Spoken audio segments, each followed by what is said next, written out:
Hello, I'm Bookfit, and we're back with more Artbreeder. Mental state's been a bit iffy, not gonna lie. A lot's been going on recently, so I thought now's a better time than ever to just do some Artbreeder. So first up we have Plague. I'm sure you can figure out why he's called Plague. He's got that lovely style and beak, which looks pretty epic.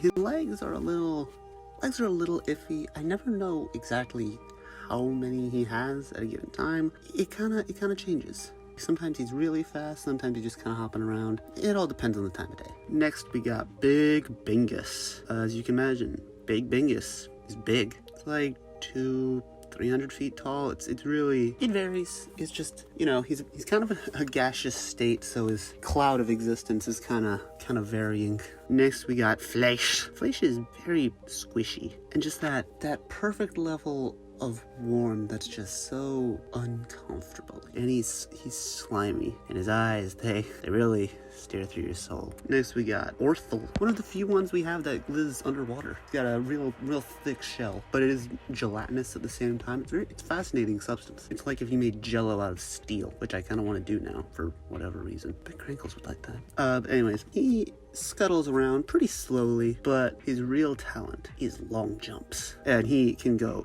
miles. Next we got Thickums McStickums. Oh boy, he coming. That's what everyone has to say when he walks in the room. They're literally forced to say it. It's a bit weird. He kind of resembles a Komodo dragon, if you can't tell. He's actually Komodo dragon twice removed, which I don't know exactly what that means, but that's what he tells us. So his tongue is actually made of more Komodo dragon skin. He's actually kind of, you see that scaly skin? He's got that inside and out, and I know this because he actually flips himself inside out occasionally. I think it might be how he sheds his skin, but I'm not entirely sure. We got Babbo. So here's little Babbo. He is a small boy, very, very small boy. He's about 3 inches at the shoulders. He is a tiny little bean. One time I accidentally mistook him for a jelly bean. It was we don't talk about that. But Babbo is really cute. He speaks in his little tiny voice, but he wants to do a lot of war crimes, which is not very nice. Next we got Amelia. Amelia is so sweet. She's just wonderful. She really likes feeling like a horse. She's not exactly a horse. I'm not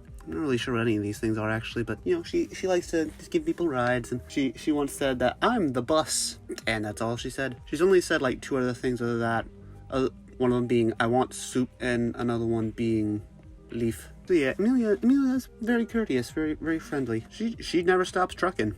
She can just walk for miles without a second of break. Next we got Betsy.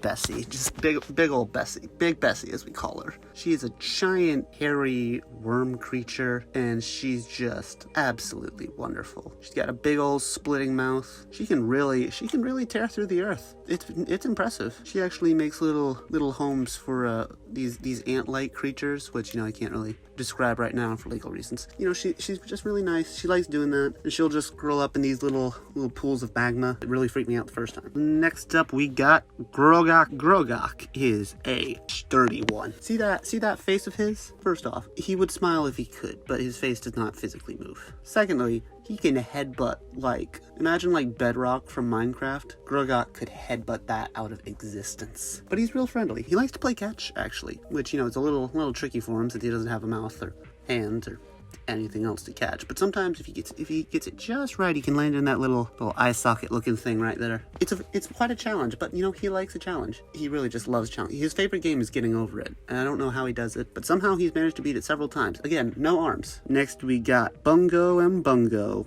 Yes, I am aware their names are the same. So these two are two that I don't actually really know where they came from. They just kind of showed up one day, and I asked them their names, and they both said they wanted to be Bungo, and I'm like, well, it should be Bungo 1, Bungo 2. And they're like, no, we are Bungo. So they're definitely two separate friends. They're both named Bungo, and they don't like you being like, oh, that's the short Bungo, that's the tall Bungo. No, just it is Bungo. There's Bungo, there's Bungo. They are very eloquent. They use very, very large words. I have to go to a thesaurus occasionally. Next up we got Torf. Torf is another thick one, but he's a gentle giant. He actually can't hit anything. He goes through things like a ghost. But he can charge really quick. He charges like a rhino, And then people get really confused when he just passes right through them. They're grateful, but very confused. He also spits blood, which is moderately concerning, but you know, it's like a defensive mechanism, I guess. Mr. Crankles. Mr. Crankles, deer-looking dude, pretty fast. Legs are also quite iffy. He's got a lot of hair. He could survive very, very cold temperatures. He actually licks dry ice, which is a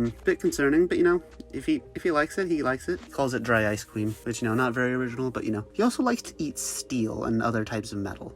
He says copper is the most tasty, but it's a little rich for his taste, so usually just goes with typical iron. And there we have more children of Artbreeder. These videos don't really have much of a purpose. They're just fun, something calm I can do. I'm just sitting on the floor in my closet right now, just looking through my notes. And you know, sometimes that's what you need. If you like this video, please do a thumbs up, comment down below, and subscribe, and I will see you next time. Goodbye.